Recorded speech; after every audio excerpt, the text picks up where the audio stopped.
श्री गुरुदेव दत्त. पुरंदर किल्ल्याच्या पायथ्याशी वसलेले एक सुंदर गाव जे की चांगदेवांचं निवासस्थान मानलं जातं, जेथे गुरुवारी आणि पौर्णिमेला मोठी गर्दी असते.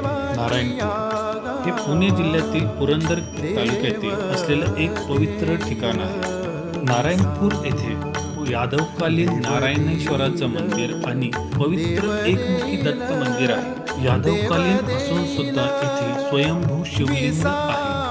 मंदिराचे बांधकाम व शिल्पकला उल्लेखनीय आहे. मंदिराच्या जवळचे ठिकाण बघायला गेलं तर पुरंदर किल्ला व प्रतिबालाजी मंदिर केतकावळी हे दोन ठिकाणे जवळच आहेत. नारायणपूर हे धार्मिक पर्यटनासाठी उत्तम ठिकाण असून येथे प्राचीन मंदिर आणि आध्यात्मिक वातावरण भाविकांना आकर्षित करते.